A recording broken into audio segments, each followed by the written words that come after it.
إن تك مثقال حبة من خردل فتكن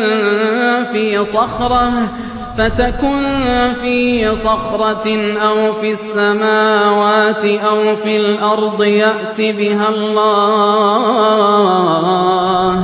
إن الله لطيف خبير.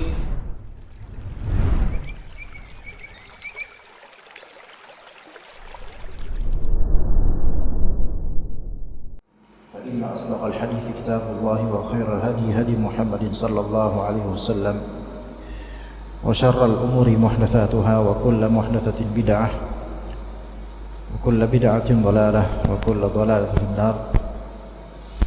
أما بعد، marhaban bikum wa marhaban bikunna, hai ikhwah dan akhwat yang dirahmati oleh Allah Azza wa Jalla, di kajian kita serial kajian fikih keluarga, membahas masail atau masalah-masalah kekeluargaan, terutama dari segi fikihnya, masalah-masalah rumah tangga dari segi fikihnya, dan koreksi terhadap beberapa kesalahan tersebut. Sebelum kita masuk ke dalam pembahasan inti, yang mana pembahasan inti kita di duha ini adalah masalah menikahkan anak perempuan dengan laki-laki yang tidak dicintainya dan bukan atas kemauannya.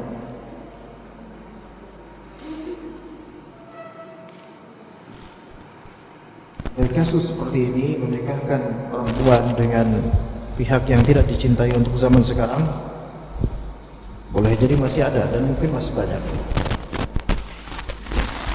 Kadang diawali dengan menghalang-halangi pernikahan anak tersebut, anak perempuan, atau pernikahan seorang perempuan dihalang-halangi oleh keluarga atau walinya atau pihak ibunya, padahal perempuan itu telah menyukainya, menyukai calonnya, namun dihalang-halangi dengan alasan yang tidak syar'i, dengan alasan yang bukan darurat atau tidak syar'i. Itu terjadi.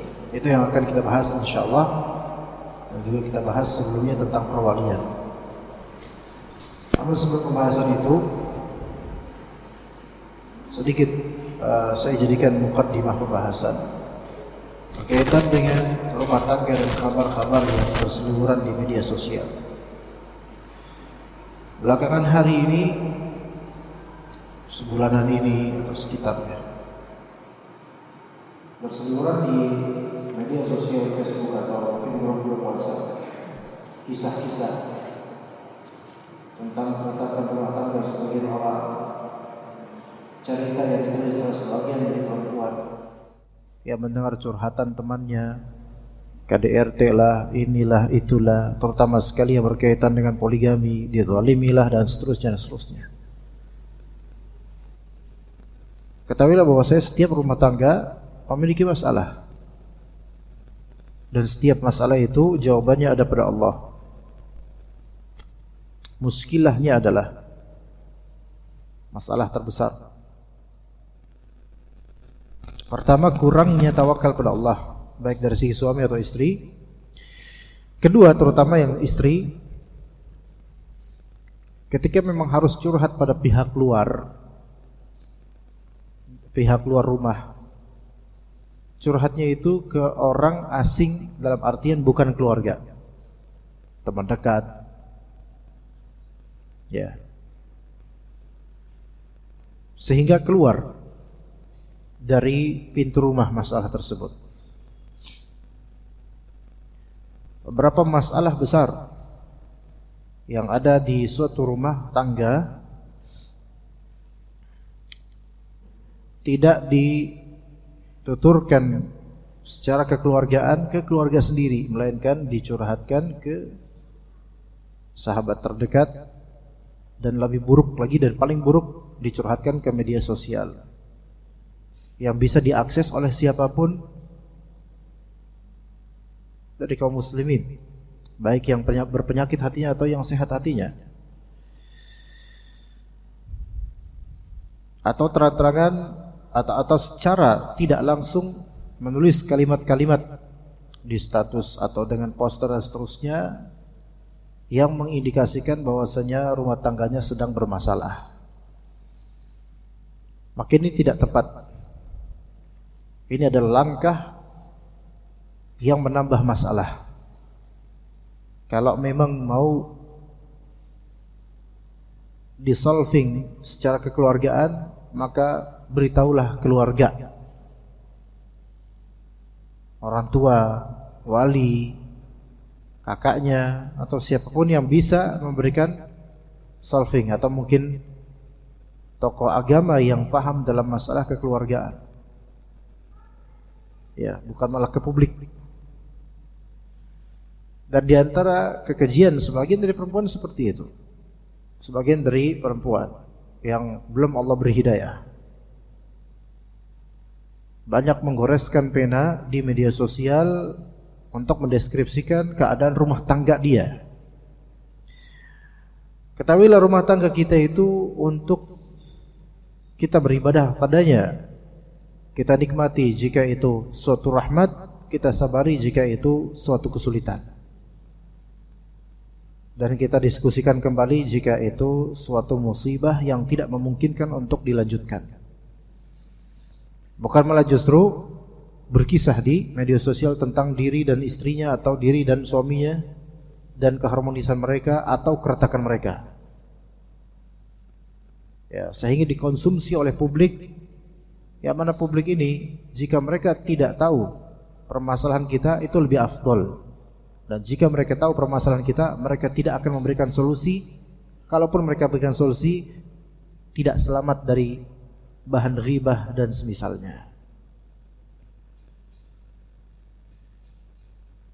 Ada juga postingan belakangan hari, mungkin pekan lalu atau sekitar itu, ya, seorang perempuan mengisahkan kisah temannya misalnya, ya, dan ada kaitannya dengan KDRT atau mungkin poligami dan seterusnya.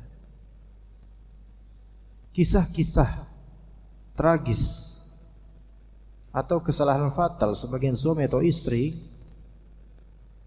itu sebenarnya nggak perlu di blow up oleh media atau di blow up oleh individu di media sosial. Kalau kita tujuannya memblow up atau men-share seperti itu, tujuannya untuk kita ambil hikmahnya agar kita waspada dan hati-hati, ya akhi. Kalau mau ngambil hikmah, kalau benar kita mau ngambil hikmah, emang udah belajar kita dari Al-Quran Sunnah dengan full, komplit. Masih banyak ayat, hadis dan sirah yang berhikmah yang belum kita pelajari. Tapi kita lebih penasaran dengan kisah rumah tangga orang lain. Gitu. Atau supaya kita waspada, sewaspada apapun kita, kalau tidak Allah berikan taufik, ya kena juga gitu loh. Artinya di sini nasihat saya untuk siapapun dari kaum muslimin, terutama muslimat, ketika ada kisah tentang kebobrokan rumah tangga orang lain, itu bukan untuk di restory atau dikisahkan ulang di publik. Ya. Apalagi kita orang awam, kita tidak memberikan hikmahnya apa, kita tidak ceramah, hanya menjabarkan kisah dari orang lain dari satu pihak yang belum tentu 100% benar.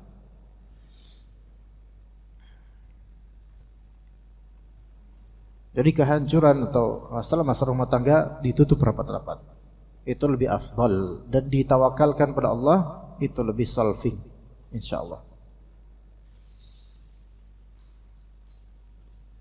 Kenapa lebih banyak orang mengkonsumsi cerita-cerita negatif tentang rumah tangga orang atau poligami orang? Karena memang syaitan itu suka di bagian ini.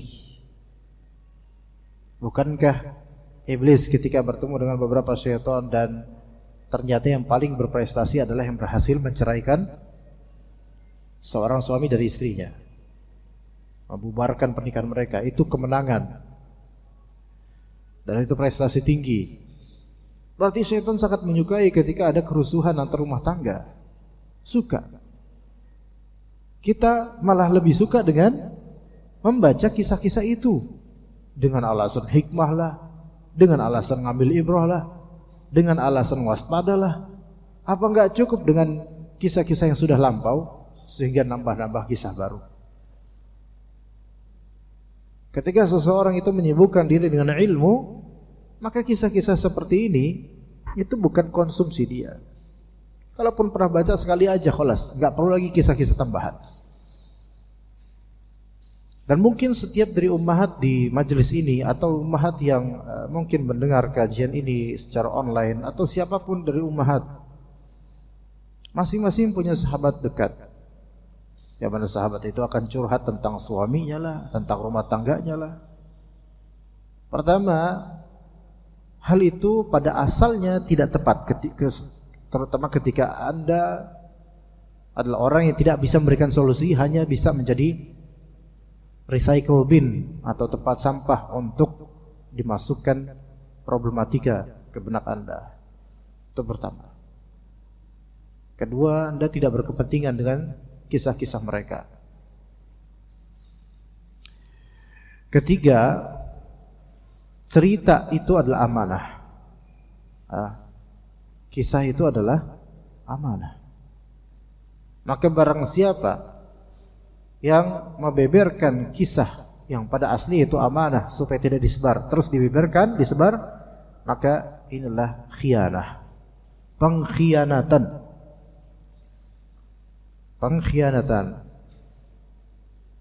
Kalau misalnya ummahat punya teman ummahat lain ya, berkisah misal tentang susahnya suaminya untuk ini untuk itu dan seterusnya, banyak kesalahan suaminya. Afwan ya tolong jangan cerita siapa-siapa. Maka ini keep secret, top secret. Tidak boleh dijabarkan ke siapapun. Walaupun ke suami anti sendiri, jangan kasih tahu. Tapi yang terjadi kenyataan apa? Kerap kali perempuan itu ketika sedikit terbebani dengan suatu kisah, cerita. Walaupun ketika diceritakan janji bakal tutup mulut, tapi ternyata cerita. Betapa banyaknya di antara kita, terutama dari kalangan hawa, yang berjanji tidak akan cerita dan ternyata lebih tersebar dari yang dikira. Inilah hasil dari khianat dalam masalah cerita. Maka kalau ngumpul-ngumpul itu kalau bisa jangan ngomongin orang atau rumah tangga orang. Ya. Apakah kita mau rumah tangga kita dibincangkan? Tidak. Apakah kita mau rumah tangga kita baik-baik saja? Tapi ketika ada orang hasad, dia akhirnya memberikan isu-isu negatif tentang rumah tangga kita, kemudian terjadi fitnah. Apakah kita ingin? Tentu tidak. Maka sebagaimana kata Nabi SAW, perlakuilah orang-orang sebagaimana engkau ingin diperlakui serupa. Baik. Tentang perwalian, ummahat sekalian dan para bapak sekalian rahimakumullah. Perwalian adalah suatu kepentingan yang sangat besar dalam pernikahan seorang perempuan baik gadis maupun janda. Karena syarat sah nikah diantaranya adalah adanya wali. Karena Nabi SAW la nikaha illa biwaliyin, tidak sah pernikahan kecuali dengan adanya wali. Itu kata Nabi SAW. Dan juga dalam hadis lainnya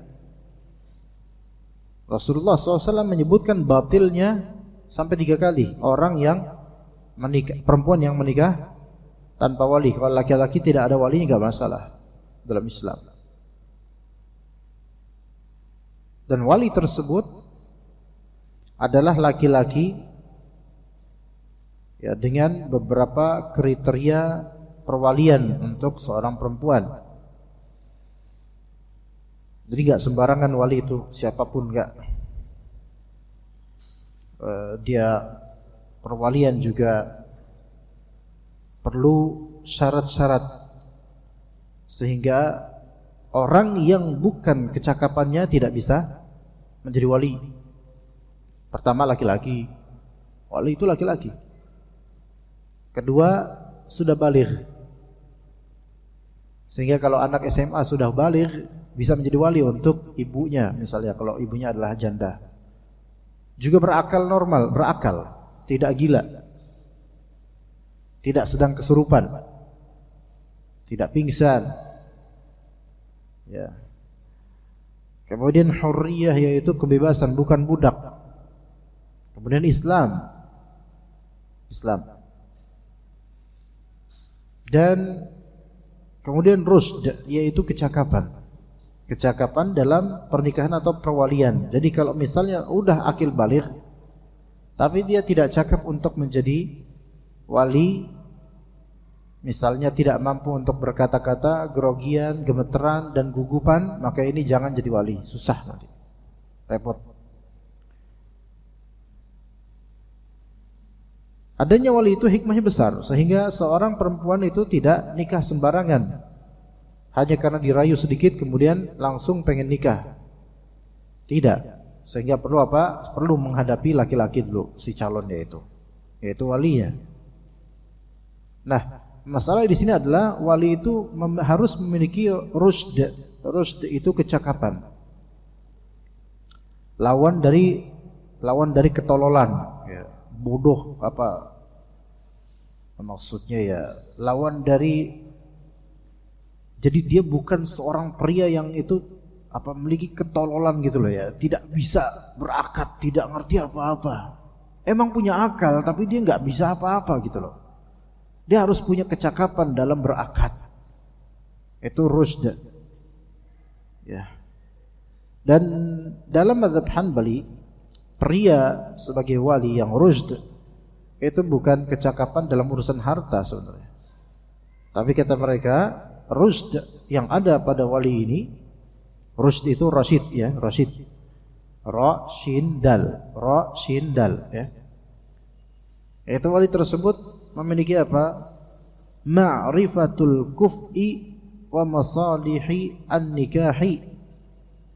Kecakapan yang dimaksud di sini adalah mengetahui kekufuan dan maslahat pernikahan.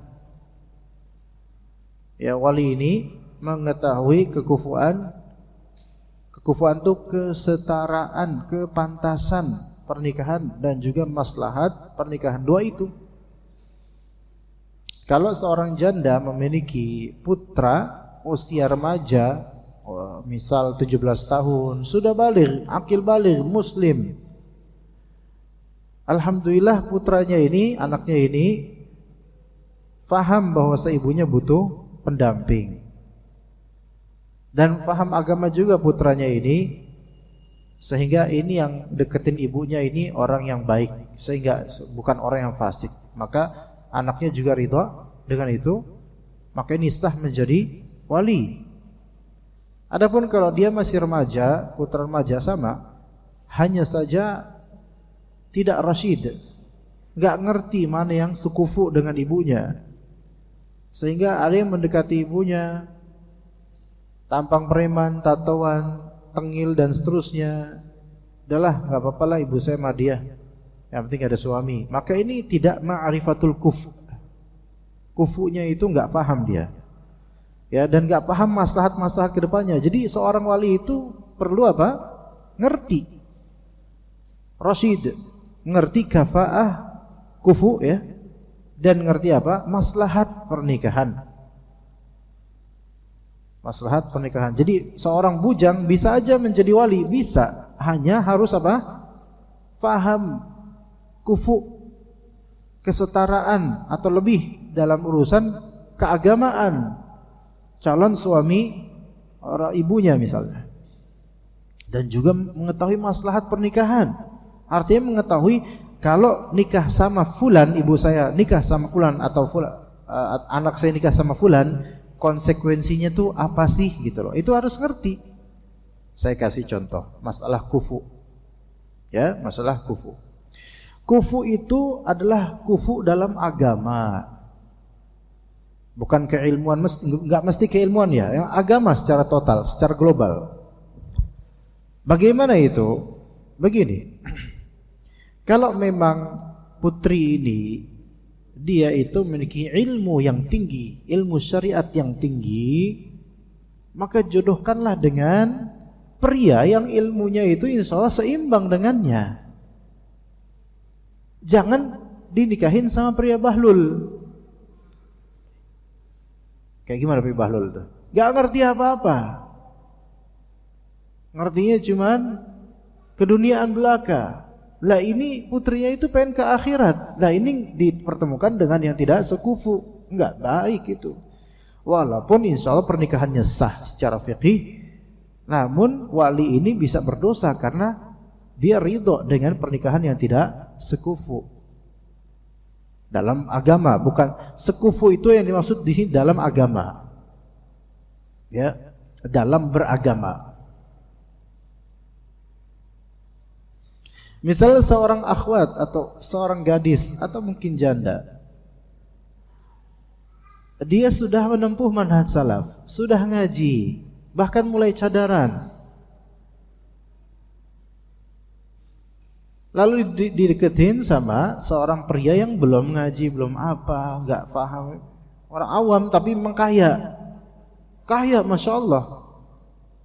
Walinya ini berpikir secara kufu tidak berpikir, tapi secara maslahat berpikir. Maslahatnya nanti berarti anak saya ini bakal kaya. Tapi secara kufu keagamaan, anak ini ya disandingkan dengan pria yang enggak paham agama. Maka ini haram walaupun nikahnya sah. Ya. Jadi para bapak itu kalau mau jadi wali harus memiliki rusd, yaitu tinjauan kafaah atau kufu terhadap putrinya dan juga maslahat ke depannya. Kufu ini maksud kufu keagamaan. Yang udah ngaji sunnah jangan dinikahin sama yang enggak paham apa-apa tentang sunnah. Karena posisi laki-laki itu penguasa dan qawam, pendidik, pengayom. Lah kalau misalnya yang punya ilmu cuman istrinya doang, lantar istrinya dong yang bakal mendidik suami dan itu susah. Atau malah justru istri ini akan kebawa dengan lifestyle suaminya yang ancur-ancuran. Yang dosa siapa nanti? Yang dosa ya walinya. Kenapa kok antum agree? Setuju dengan yang seperti ini modelnya. Ya. Dan ini kasus seperti ini banyak, ikhwan. Kalau di antara kita mungkin nggak tahu karena kita nggak tahu, mungkin hampir nggak ada kali, mudah-mudahan. Tapi kok di kampung-kampung, di luar Jabodetabek, yang sana jauh dari pengajian, itu banyak. Boleh jadi ini ummahat-ummahat atau akhwat ini yang mungkin belum menikah atau menjanda misalnya, punya keluarga sangat awam, nggak ngerti ilmu. Nanti kemudian mau nikah, pengen nikah sama seorang ikhwan yang sunnah, yang udah ngaji gitu misalnya, jenggotan, pecinya peci kayak peci sebagian dari ikhwan sini, ya, peci simple yang harganya 20 ribuan atau 15 ribuan, ya, tapi jenggotan, cingkrangan, Masya Allah. Kemudian mau nazar, ta'aruf atau mau lamaran ke rumah anti misalnya. Orang tua ngelihat dari atas sampai bawah nggak ada ridho-ridhonya dari orang tua. Dek, jangan yang kayak gini lah kamu nikah. Serem bapak. Iya, apalagi bawa tas hitam, ntar kalau ditinggal di sini nanti isi bom misalnya dan seterusnya. Pikirannya apa? Pikirannya udah ke sana. Ya, pikirannya udah ke sana. Ini muskilah. Padahal justru orang itu baik sekali ke agama, sekufu dengan putrinya. Tapi hanya karena keawaman dan ketidaktahuan. Nah, gimana kasusnya kalau kayak gini? Sementara bapaknya itu pengen anti nikah sama yang biasa-biasa aja lah, Dok. Jangan yang kayak gini. Bapak nggak mau punya mantu berkasus. Kasusnya apa? Nggak ada kasus. Kalau memang anti sungguh-sungguh mau sama fulan, maka coba cari orang ketiga untuk menego atau menjelaskan kepada bapak. dengan baik. Ya, gitu. Kalau bisa. Gitu. Bahkan sebenarnya secara syariat kalau memang sang bapak, sang wali enggan menikahkan padahal tidak ada uzur syar'i, maka boleh minta sama wali lain. Saudara bapak ternyata pada enggak mau juga, sama kakek, mbah, kakung enggak mau juga. Sama anak ya belum punya kan, belum nikah ya. Sama abang, mas nggak mau juga, keluarga besar nggak pada mau, paman nggak mau, nggak setuju, pokoknya main biasa-biasa aja. Sebenarnya dalam syariat Islam boleh anti mengajukan pernikahan ke wali hakim, ke KUA, menceritakan kisah anti dan mungkin membayar sedikit pendermaan untuk pelayanan KUA, itu bisa. Karena anti dizalimi oleh keluarga, hanya saja konsekuensinya agak berat ke depannya gitu loh. Karena keluarga anti akan merasa tidak dihormati gitu. Ya, ini fitnah dan kesulitan sebagian dari kita. Ya, masing-masing ikhwan, masing-masing akhwat ada ujiannya. Jadi perwalian itu memiliki rusd, ketangkasan, kecakapan dalam pertimbangan mengenai sekafaah apa, sekufu apa calon buat perempuan ini. Dan juga maslahat ke depannya. Kalau misalnya sang wali melihat, apalagi zaman sekarang ini memang butuh dengan apa? Fulus. Sang wali melihat, kamu mau sama anak saya? Ya mas ya, mau sama anak saya? Iya pak. Kamu kerja apa sekarang? Apa coba? Kerja bakti pak? Ya nggak bisa. Kerja rodi pak? Ya nggak bisa. Kamu penghasilan kamu apa? Saya menghasilkan ya, yang Allah rizkikan pada saya pak. Enggak, maksudnya penghasilan baku kamu apa? Belum ada pak, insya Allah nanti setelah nikah Allah akan lapangkan rezeki saya. Itu kaidah betul. Tetapi harus ada proof dan pembuktian supaya pembuktian maufiq, yaitu pembuktian yang betul-betul membuat sang wali itu yakin antum tuh serius gitu loh. Ya walaupun sah-sah aja ngomong kayak gitu ya, nanti insya Allah setelah nikah saya bakal banyak rezeki, Allah pasti kasih, kan udah dijanjikan sama Allah dan Rasulnya. Iya betul sih, hanya wali itu kan perlu memikirkan maslahat untuk yang dia walikan, putrinya atau adiknya atau siapa kedepannya. Ini kalau enggak terbukti punya kerjaan, ini kan ada potensi putrinya ini akan tidak dinafkahi atau minus nafkahnya, gitu. Maka di sini boleh wali itu mempertimbangkan sehingga afwan, karena maslahat kami belum bisa menerima antum. Itu nggak masalah. Ditolaknya di sini bukan karena hal yang tidak syar'i, melainkan karena hal yang syar'i, yaitu berkaitan dengan maslahat kedepannya. Itu bisa. Itu bisa. Oke. Nah, jadi jangan salah ya kalau misalnya ikhwan udah ngaji ditolak sama bapak, sama calon mertua, padahal calon mertua ini sunnah gitu loh. Akhirnya ikhwannya koar-koar. Wah, itu emang bapak itu emang udah ngaji tapi masih aja anti dengan nikah, udah ngaji tapi masih anti poligami. Sebentar. Emang alasannya apa antum ditolak? Cuman alasan karena anak gajinya 2 juta per bulan. Ya salam, antum pengen nambah istri tapi gaji 2 juta per bulan. Gimana pak? Zen gak pak? Enggak. Itu yang laki-laki aja katakan enggak bener itu. Apalagi ummahat. Maka di sini maslahat ditimbang, nggak mungkin yang seperti ini mah nggak jalan nantinya, maka boleh menolak gitu loh, karena maslahat dan mafsadat tinjauan itu. Oke? Betul kita harus tawakal, tetapi usaha itu juga harus tampak secara zahir sehingga dipercaya. Tapi kasus yang akan kita angkat lebih detail insyaallah adalah masalah menikahkan anak perempuan dengan yang tidak dia sukai atau bukan atas kemauannya. Ya, dikatakan dalam kitab Yang maknanya salah satu tindakan yang termasuk kekerasan, sikap keras terhadap anak-anak perempuan adalah seorang ayah yang menikahkan putrinya tanpa kerelaannya. Ya. Tapi di sini sih anak pikir kalau menikahkan putrinya dengan pria yang tidak disukainya dan pria itu tidak soleh atau kurang soleh. Secara kalau misalnya sang bapak menikahkan putrinya tanpa sepengetahuan putrinya, sebenarnya akadnya sah. Akadnya sah. Walaupun putrinya nggak tahu, akadnya sah, Pak. Ini yang harus dicermati secara fikih. Seorang wali yang sah yaitu bapaknya nikahkan siri terhadap putrinya. Ya. Ketemu dengan calon mantunya, ada 2 saksi. Dan kalau bisa ada yang mencatat dari KUA. Saya nikahkan putri saya, siapa namanya, Zubaidah binti saya, ya, binti saya. Saya nikahkan kamu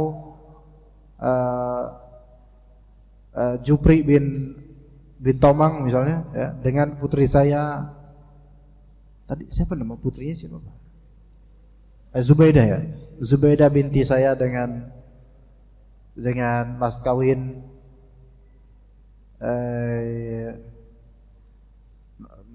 sekarang apa? Seperangkat alat sholat, gitulah. Ya, seperangkat alat sholat diserahkan tertunda, gitu. Boleh itu.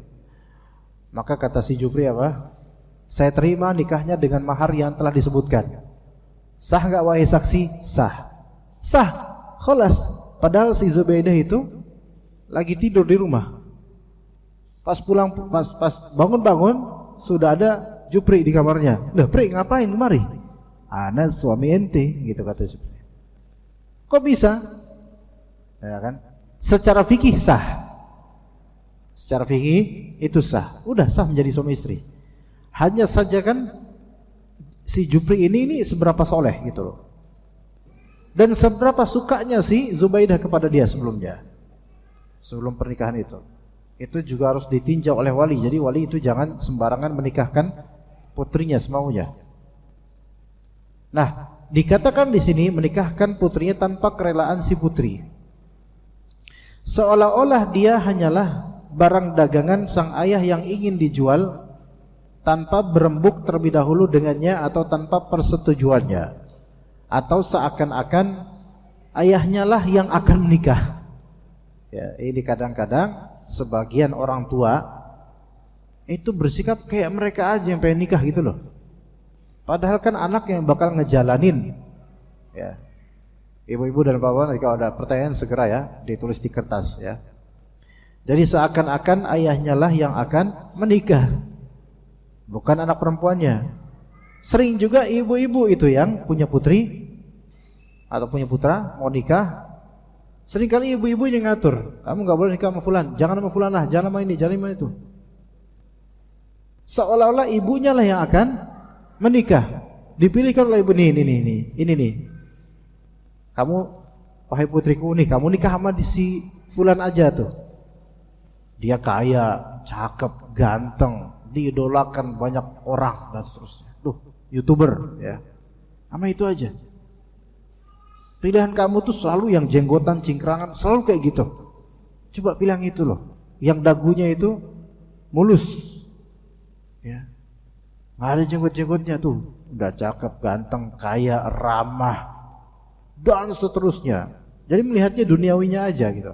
Bukan akhlaknya, bukan agamanya. Seolah-olah ini yang mau nikah nih ibunya gitu sama dia. Padahal putrinya akan menjalani. Dan kadangkala apalagi di zaman sekarang yang mana banyak perubahan zaman, banyak perubahan teknologi, banyak perubahan sikap orang. Kadangkala anak itu lebih paham daripada sang orang tua. Karena kadang-kadang orang tua itu terhenti pikirannya di kekolotan zaman dulu yang mana itu masih sederhana.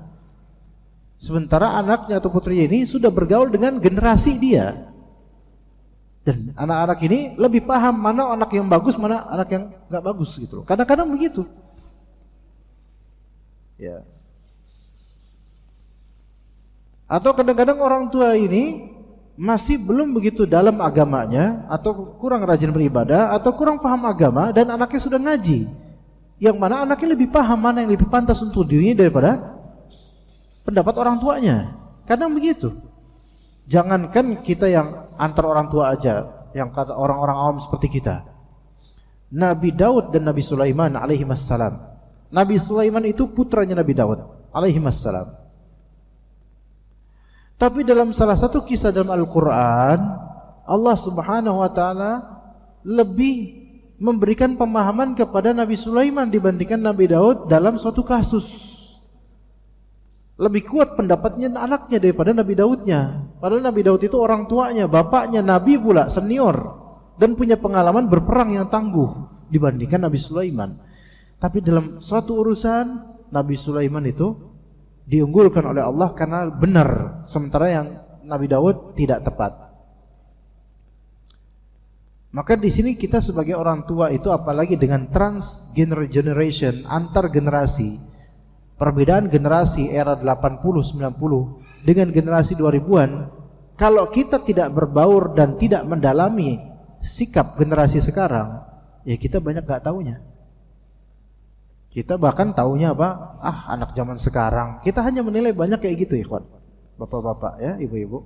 Anak zaman sekarang gini-gini. Karena kita tidak melihat keutamaan anak-anak zaman sekarang dan hanya melihat kebobrokan banyak dari mereka. Sehingga digeneralisir, zaman sekarang mah anak-anak kayak gini, zaman sekarang dan seterusnya. Padahal anak-anak sekarang itu sebenarnya banyak keutamaannya, hanya perlu banyak diarahkan.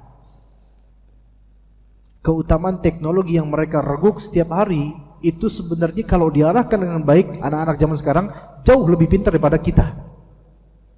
Hanya pengarahan itu yang kurang. Ya, begitu. Jadi kadang-kadang ya begitu. Perbedaan antara orang tua dan anak, tidak mesti yang benar adalah orang tua.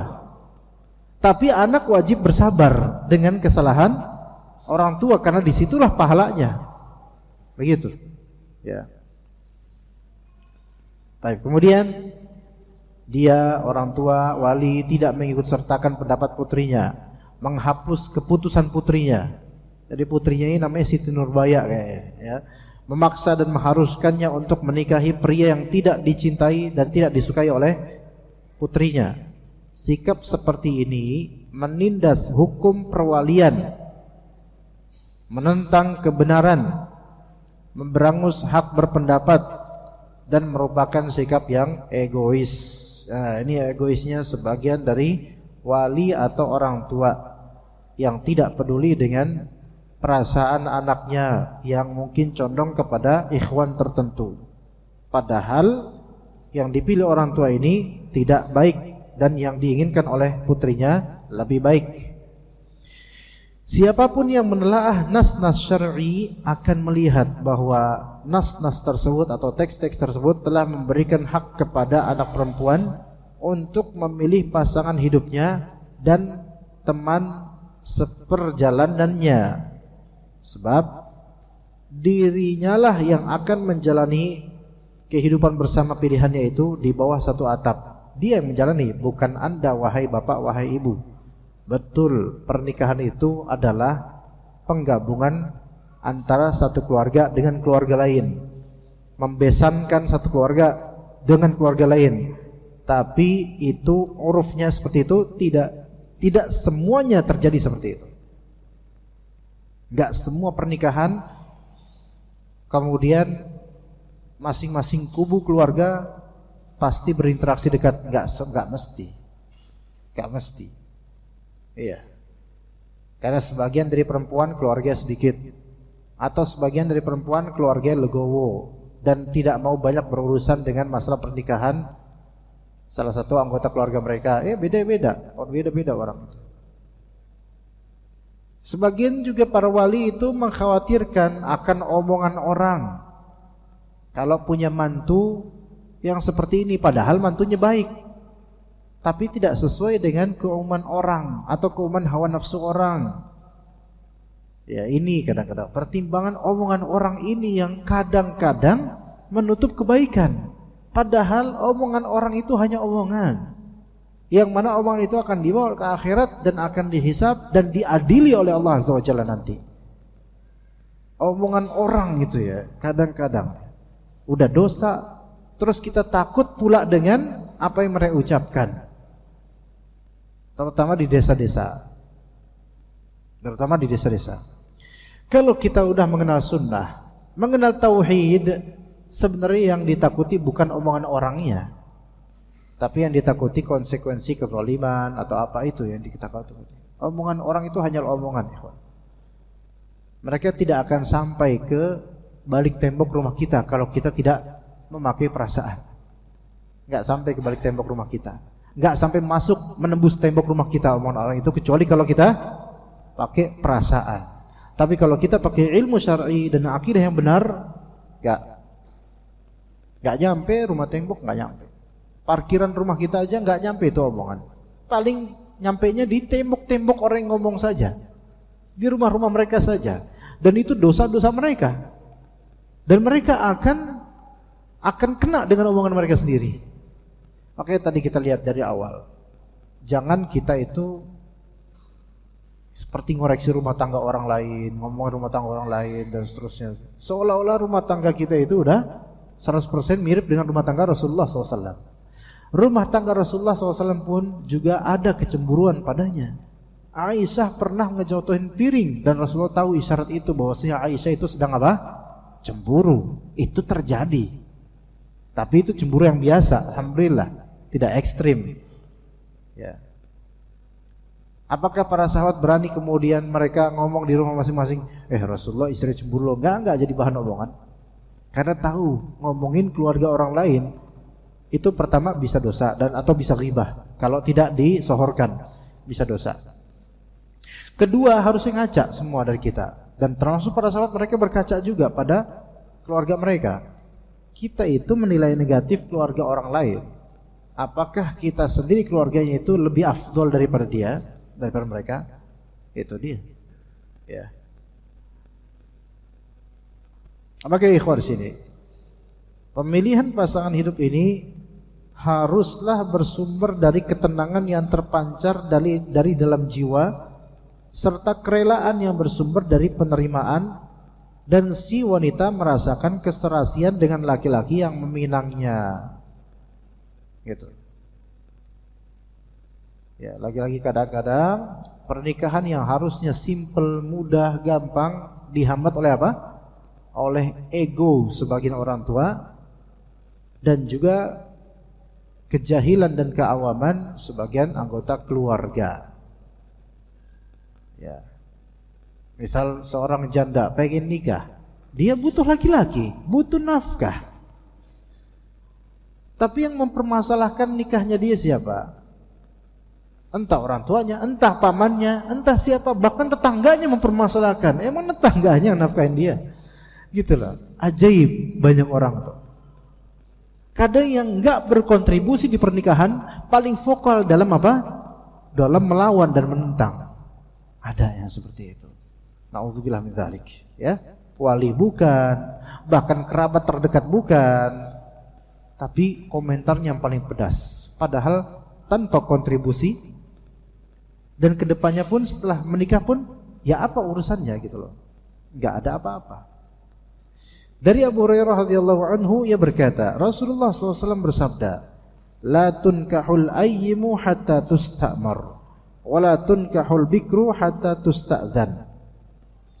Seorang ayyim itu janda, tidak boleh dinikahkan kecuali setelah ia diajak berembuk terlebih dahulu. Wala tunkahul bikru hatta tusta'dzan, dan seorang gadis tidak boleh dinikahkan kecuali setelah dimintai izinnya. Janda yang dimaksud di sini adalah yang pernah menikah, baik menikah siri atau jahri. Ya, yang pernah menikah. Ya, namun qadarullah cerai atau gugat cerai atau wafat suaminya. Janda itu tidak boleh wali itu menikahkan dia semaunya. Harus ajak rembuk terlebih dahulu, kesepakatan wajib ya. Kesepakatan ini wajib. Kalau biasanya ayyim atau janda itu lebih berani untuk menyatakan sikap. Kamu mau gak sama dia? Gak mau, ya sudah. Gak boleh kita kemudian sebagai wali untuk meneruskan sampai dia mau. Enggak. Kamu maunya sama siapa? Sama fulan, kata janda tersebut. Ya kholas, nikahkan kalau emang itu cocok. Jangan sama fulan, jangan, gak boleh sama fulan. Sama fulan aja. Ini sebenarnya yang janda itu siapa sih? Bapaknya apa dianya gitu loh. Ya, kalau Nabi SAW mengatakan la tunkahul ayyimu hatta tastamar. Dan juga dalam hadis lain, janda itu lebih berhak untuk menikah dibandingkan walinya. Artinya keputusan itu ada di tangan sang perempuan janda ini. Mau nikah sama siapa? Bukan walinya yang ngatur kemudian enggak boleh, kamu enggak boleh. Walaupun walinya adalah bapaknya. Kalau anaknya ini adalah janda dan dia lebih suka dengan pria fulan, dan pria fulan itu enggak bermasalah secara keagamaan, khalas, nikahkan. Jangan enggak, kamu enggak boleh punya pilihan, kamu enggak boleh nikah. Kamu harus urus ini itu dulu. Sebenarnya ini yang zalim siapa? Yang zalim walinya sebenarnya. Ditahan-tahan orang mau nikah padahal udah cocok, sehingga menyiksa batin dari perempuan itu. Ingat di sini keawaman itu kadang-kadang menyebabkan dosa itu berlipat-lipat karena jahil. Hidup itu enggak buat belajar, hidup buat main-main, buat dunia. Sehingga hal-hal yang seolah-olah sepele ini dianggap tidak ada dosanya. Padahal dosanya itu besar. Bisa besar ya, karena menyakiti dan menutup hak orang lain, yaitu anaknya atau adiknya atau perempuan yang ada di keluarganya. Wala tunkahul bikru hatta tusta'dzan. Dan seorang gadis tidak boleh dinikahkan kecuali setelah diminta izinnya. Para sahabat bertanya, "Ya Rasulullah, wa kaifa idznuha?" Wahai Rasulullah, bagaimana kita mengetahui izinnya gadis? Maka kata Rasulullah, "Antaskut." Diamnya si gadis itu menunjukkan apa? Setuju. Umumnya gadis kayak gitu. Kalau gadis zaman sekarang sebagiannya enggak diam. Ketika lamaran, ya Adik Latifah kira-kira gimana nih? Udah dilamar sama si Jupri misalnya. Maka si Latifahnya bilang, siap. Ya itu salah. Oke pak, mau pak. Bisa aja kayak gitu. Kayak gitu apakah setuju? Setuju banget itu berarti. Tapi kalau nggak setuju biasanya gimana? Nangis. Nah itu berarti nggak setuju. Nangis. Nangisnya nangis sedih, bukan nangis terharu. Nangis sedih atau geleng-geleng, nggak mau gitu. Itu. Ya. Jadi kalau misalnya sang gadis itu menangis karena sedih, maka tahan dulu. Ini kayaknya nggak mau nih. Atau bukan nggak mau, tetapi karena khawatir meninggalkan ibunya, khawatir meninggalkan bapaknya di belakangan. Kalau yang kayak gitu dibujuk lagi, berarti bukan karena dia nggak mau. Kalau kayak gitu ditawarkan lagi perasaannya supaya baik, ya. Seorang wali tidak boleh memaksa anak perempuannya menikahi laki-laki yang mengajukan pinangan tanpa kerelaan si perempuan ini. Jadi ulangi, wali, bapak terutama, tidak boleh memaksa anak perempuannya harus nikah dengan laki-laki yang mengajukan pinangan lamaran tanpa kerelaan si wanita, si anak perempuan itu. Enggak boleh itu. Enggak boleh. Anaknya punya hak untuk melanjutkan ke jenjang pernikahan atau menolaknya, punya hak. Putri itu punya hak untuk nolak, punya hak. Walaupun dipilihkan oleh bapaknya, punya hak, kecuali kalau misalnya yang ditolak oleh putrinya ini adalah orang saleh dan baik, track recordnya bagus, namun malah perempuan ini lebih memilih orang yang fasik, maka yang ini wali berhak untuk menyingkirkan yang fasik itu dan memaksa untuk menikah dengan yang soleh. Yang ini nggak apa-apa. Ya, karena si perempuan ini, anak gadisnya ini atau putrinya ini pengen apa? Menjerumuskan diri ke keburukan. Itu harus dicegah, wajib nahi munkar dalam hal ini. Dari Abdullah bin Abbas radhiyallahu anhuma bahwa seorang gadis datang menemui Nabi sallallahu alaihi wasallam. Gadis itu menuturkan bahwa ayahnya telah menikahkannya sementara ia tidak mau. Mendengar penuturannya itu, Nabi SAW pun memberikan pilihan kepada anak perempuan itu. Jadi kadang diberi pilihan, ada juga kasus lain dibatalkan pernikahannya. Jadi yang pertama ini riwayat Ibnu Abbas gimana? Ada seorang gadis ya, datang nemuin Nabi. Ya Rasulullah, ini saya dinikahin sama bapak saya, tapi saya nggak mau sama dia ya Rasulullah, tapi saya dipaksa dinikahin itu. Maka mendengar itu Nabi SAW memberikan choice, pilihan, kamu mau terus lanjut dengan pernikahan kamu atau difasakh, dibubarkan pernikahannya. Dikasih opsi ya. Adapun kisah berikutnya dari Khunsa binti Khizam Al-Ansariyah, beliau menceritakan bahwa ayahnya telah menikahkan Khunsa sementara ia sendiri berstatus janda. Namun ia tidak mau dinikahkan oleh pilihan ayahnya. Lantas ia pun datang menemui Rasulullah SAW dan menceritakan persoalan yang dihadapinya. Akhirnya Nabi SAW membatalkan pernikahannya. Batal, gak benar pernikahannya, karena dia janda tadinya. Nih lihat bedanya ya. Ketika yang pertama itu kan perawan, dinikahin paksa sama bapak dengan pilihannya, dengan pilihan bapak, bukan dengan pilihan sang gadis perawan itu. Maka laporlah gadis perawan itu kepada Rasulullah, ya Rasulullah, saya dipaksa nikah sama fulan, saya gak mau padahal. Rasulullah SAW kemudian bilang, nih saya berikan pilihan, wahai gadis, kamu mau lanjutin sama fulan atau kamu gak mau lanjut. Dikasih pilihan yang gadis. Adapun ketika Khunsa yang merupakan janda, yang mana janda ini lebih berhak lagi itu untuk memilih untuk dirinya. Dalam hadis Nabi kan disebutkan itu, janda aula, lebih berhak ya untuk memilih untuk dirinya dibandingkan walinya sendiri, gitu loh. Karena kalau janda ini biasanya udah punya pengalaman tentang laki-laki gitu loh. Jadi lebih tahu, punya pengalaman dengan rumah tangga. Jadi dia lebih tahu mana yang cocok, suami yang cocok, mana karakternya untuk dirinya ketika berumah tangga. Karena udah pernah merasakan berumah tangga, maka lebih berhak. Nah, Khunsa ini janda, kemudian dinikahkan sama walinya tanpa sekeinginan si Khunsa yang janda ini. Maka lapor ke Rasulullah, dengar itu langsung dibatalkan nikahnya.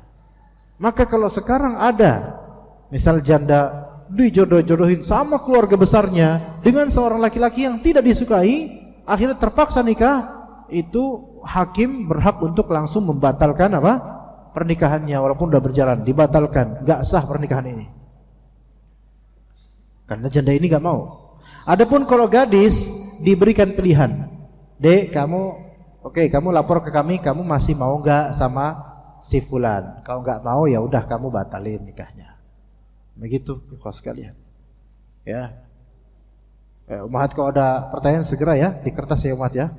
Tapi pelanggaran terhadap hak wanita dalam memilih suami dan teman hidup yang selama ini sering kita dengar merupakan sebuah kezaliman, merenggut haknya, merampas keputusannya yang istimewa dan tidak mengikut sertakan si gadis atau perempuan dalam menentukan pilihan terpenting dalam hidupnya.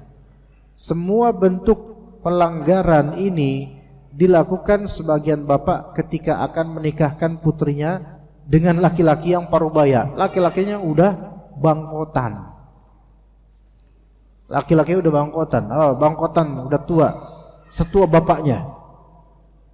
Sementara putri ini gadis, cantik.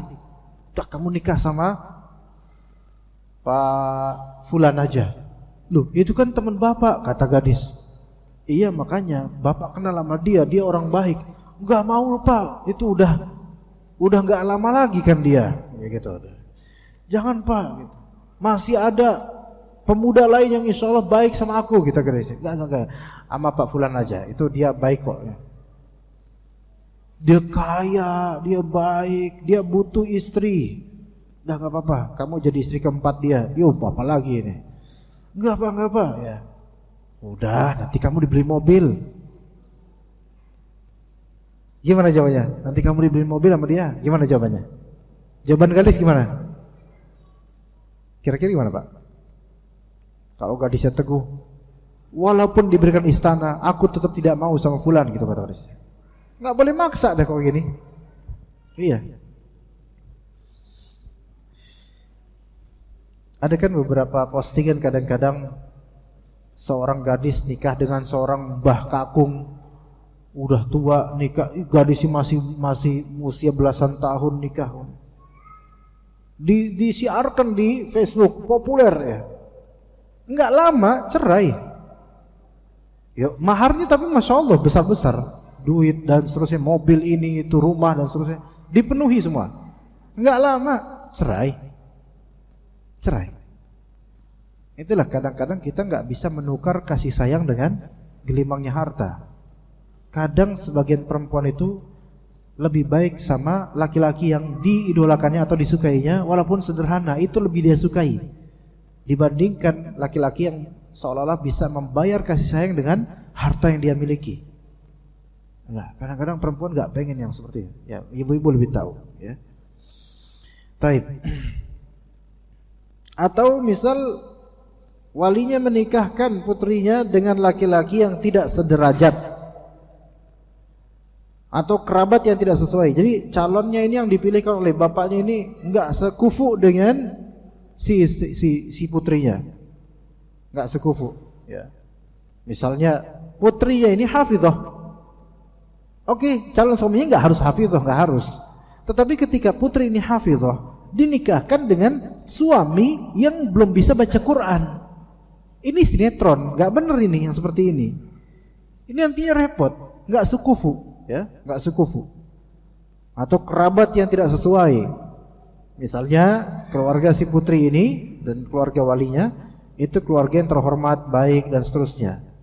Tapi kemudian dipaksa dipaksa putrinya untuk nikah dengan laki-laki yang berasal dari keturunan atau keluarga yang dikenal buruk, ya, dikenal buruk perangainya, dikenal buruk statusnya oleh orang-orang. Maka ini sebenarnya bisa menurunkan derajat putrinya sendiri.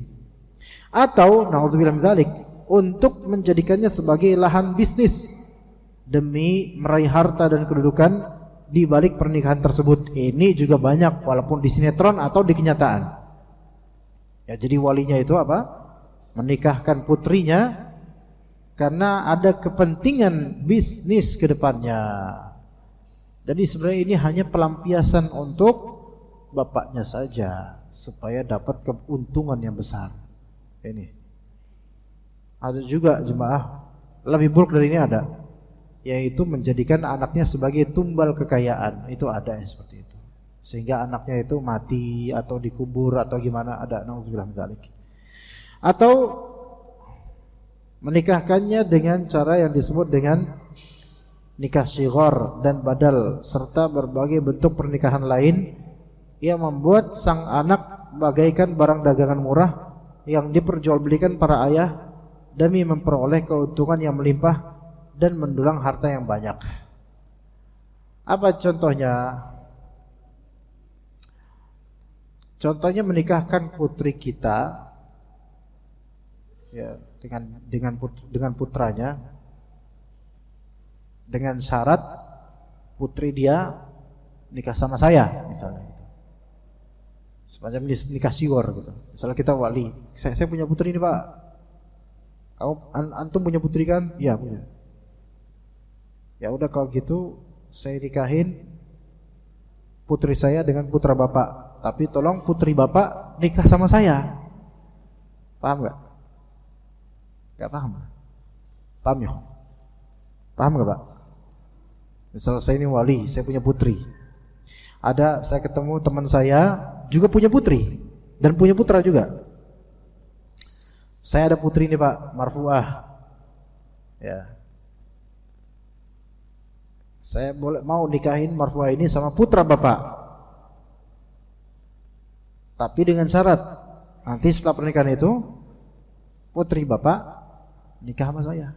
Nikah sama saya. Paham enggak?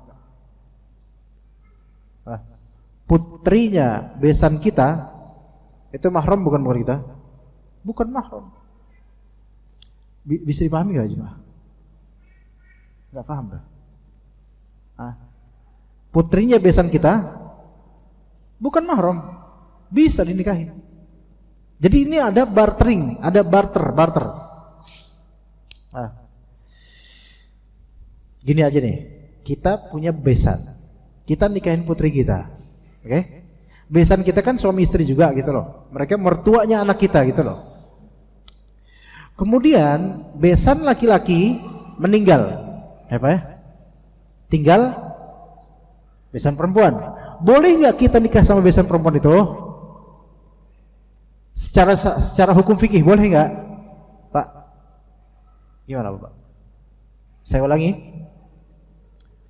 Saya punya putri atau punya putra, nikah, berarti orang tuanya mantu kita adalah besan kita kan? Orang tua mantu kita. Oke. Ternyata meninggallah kemudian besan laki-laki, tinggal yang perempuan, ibunya mantu kita. Ibunya mantu kita itu mahram nggak buat kita? Boleh nggak kita nikahin? Kalau udah wafat suaminya, Pak, jawab Pak, boleh nggak Pak? Secara fikih. Kok kayaknya bapak-bapak gak nyambung ini apa? Emang lagi banyak pikiran atau gimana Pak? Ibu-ibu boleh gak Bu? Secara fikih, bukan secara uruf. Kalau uruf secara uruf, wah masa dinikahin, wah gak tahu diri gitu. Gak secara fikih. Boleh. Karena bukan mahram. Ya enggak? Besan itu yaitu ibunya mantu kita itu mahram selamanya untuk putra kita. Tapi untuk kita dia bukan mahram.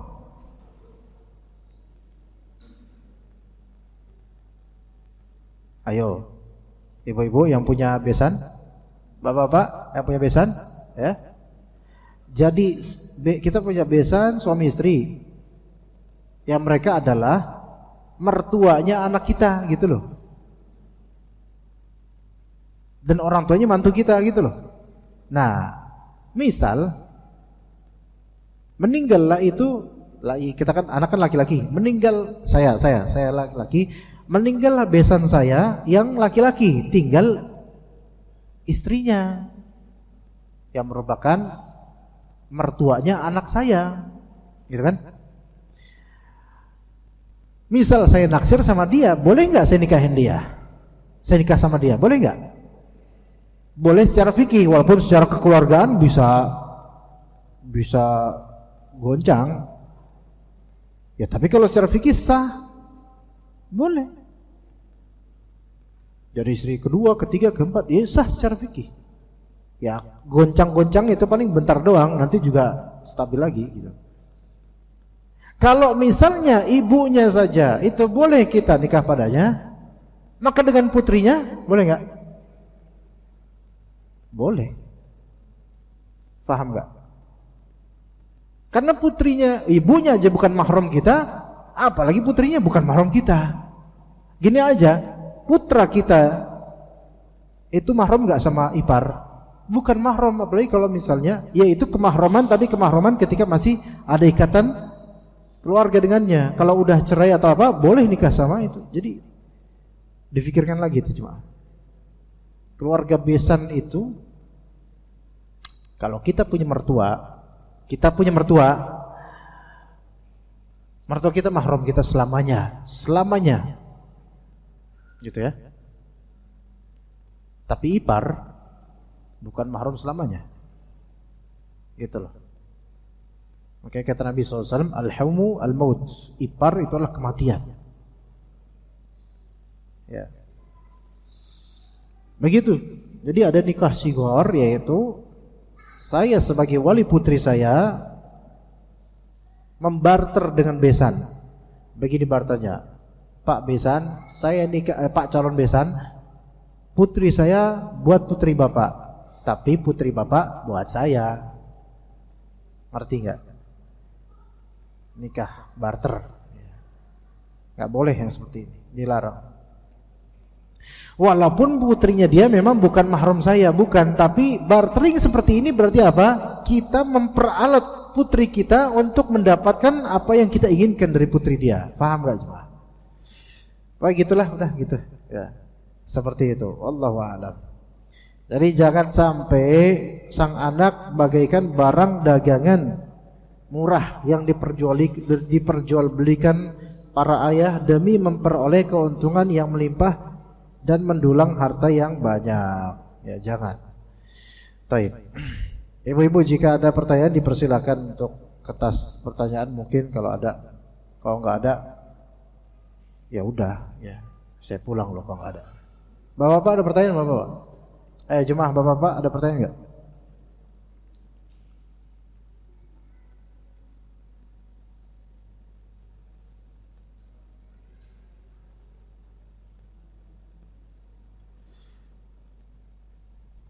Ada soal? Ibu-ibu? Tolong dipastikan ibu-ibu.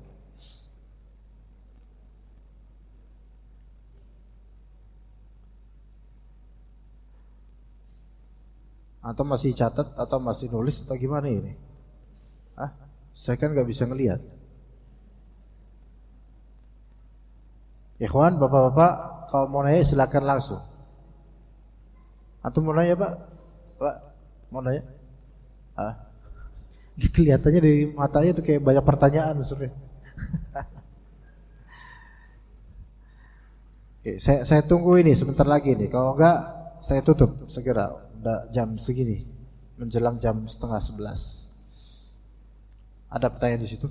Di situ enggak? Mungkin jelas untuk tema ini, insyaallah ya. Insyaallah jelas. Artinya intinya memang tidak boleh ada pemaksaan dalam masalah ini. Dan kembali lagi saya ingatkan bahwasanya selagi kita tahu jodoh itu memang di tangan Allah, dan kata mereka, jodoh itu tidak akan kemana-mana, tapi kita harus punya ikhtiar dan usaha yang sesuai syariat,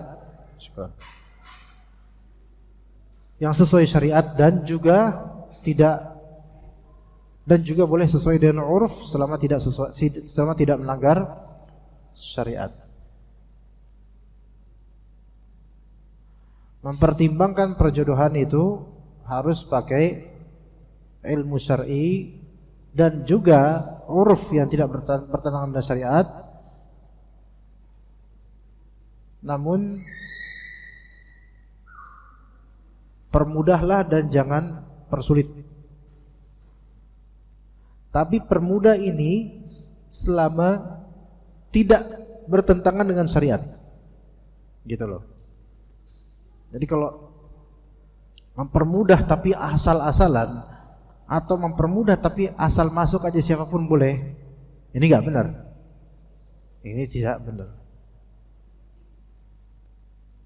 Dan kadang Anda menemukan di biro jodoh seperti itu. Emang mempermudah, tapi kadang asal masuk aja. Yang penting jodoh. Ya jangan kayak gitu. Atau yang penting perempuan, jangan kayak gitu. Ya. Jadi harus diketahui mungkin CV-nya, dan harus dilihat juga seperti apa karakternya dan seterusnya. Ya. Jadi enggak sangat mudah banget, tapi juga jangan diperberat.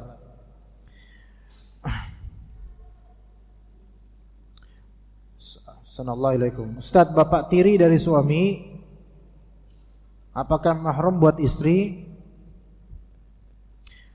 Bapak tiri suami ya. Bapak tiri suami berarti bukan bapak kandungnya. Oke, bukan bapak kandungnya. Maka hakikatnya wallahu alam, saya pernah ditanya hal ini sepertinya di sini kalau enggak salah. Bapak tiri suami ya, bukan bapak kandung suami, bapak tiri suami, apakah dia mahram buat istri? Wallahu alam bukan. Ya. Yang lebih hati-hati adalah bukan. Bapak tiri ya, bukan bapak kandung ya. Betul enggak? Bapak tiri. Bapak tiri berarti kan bapak yang datang setelah wafatnya bapaknya atau setelah cerainya bapaknya, kan? Bukan mahram seperti. Bukan mahram untuk istrinya. Adapun bapak kandung ya, bapak kandung yang sudah cerai sama ibu kandung, maka bapak kandung mahramnya. Paham enggak di sini? Paham insyaallah? Bapak tiri ini bukan bapak kandung. Ya. Dan ketika kita nikah sama perempuan, maka bapak tiri ini bukan mertua dalam artian biologis, ya. Tapi bapak kandung kita lah yang mana itu memang ternasabkan dengannya. Oke, itu yang menjadi mahram selamanya. Seperti itu. Paham enggak? Antum paham enggak? Hah? Agak bingung. Ana enggak bingung sebenarnya, cuma ana ngeliat antum yang bingung. Kenapa ya? Bapak tiri dari suami, apakah mahram buat istrinya? Suami istri. Suaminya punya ibu kandung, punya bapak tiri. Ya kan? Bapak tiri, kenapa kok ada bapak tiri? Kenapa, kemana bapak kandungnya? Mungkin bapak kandungnya sudah wafat atau dulu cerai. Ya enggak? Nah, kalau bapak kandungnya masih ada karena cerai dulunya, ya, maka secara nasab mahramnya ke bapak kandung. Gitu loh. Nah, bapak tiri ini bukan bapak kandung. Paham ya? Dan si laki-laki ini juga nikah nggak perlu pakai wali bapak kandung, bapak siapa? Independen dia. Maka si perempuan ini tidak semahram dengan bapak tiri, ini orang lain. Paham sih? Anda mulai justru nggak paham, antum paham apa enggak? Anda nggak tahu. Oke, seperti itu. Jadi jangan menampakkan aura di depan bapak tirinya suami. Oke ya? Seperti itu. Pun begitu dengan ibu tirinya istri. Dengan ibu tirinya istri. Ini Anda balik ya. Biar bapak paham, tahu juga nih. Antum nikah sama seorang perempuan, oke? Perempuan itu punya bapak kandung. Pertanyaannya, bapak kandungnya istri antum mahram antum bukan? Ya bukan mahram, bukan kan nggak, emang nggak boleh nikah kan sama-sama bapak-bapak. Gimana? Oke, antum nih nikah sama seorang perempuan istri. Istri ini punya bapak. Itu nggak ada mahram, nggak ada apa, itu sama jenis, nggak ada urusan. Nah, bapak ini punya 4 istri. Punya 4 istri. Oke, sekarang paham nggak? Apakah semua dari 4 istri itu adalah mertua antum? Siapa yang mertua antum sekarang sebenarnya? Secara keturunan? Ibu kandungnya istri antum. Misalnya ibu kandungnya istri antum adalah istri pertamanya. Maka istri kedua, istri ketiga, istri keempat itu mahram antum bukan? Bukan. Paham ya di sini insyaallah ya?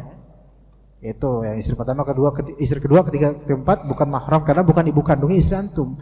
Begitu juga kalau ibu kandungnya istri antum wafat, maka istrinya bapak itu ya bukan mahram antum karena dia tiri semua ibu itu. Begitu ya? Seperti itu kalau dibalik. Ya, mudah-mudahan manfaat insyaallah. Tidak ada pertanyaan lagi ya insyaallah ya. Cukup sampai sini. Barakallahu fikum jami'an. Wa sallallahu ala nabiyyina Muhammad wa ala alihi wa sahbihi ajma'in. Subhanakallahumma bihamdika asyhadu an la ilaha illa anta astaghfiruka wa atubu ilaik. Assalamualaikum warahmatullahi wabarakatuh.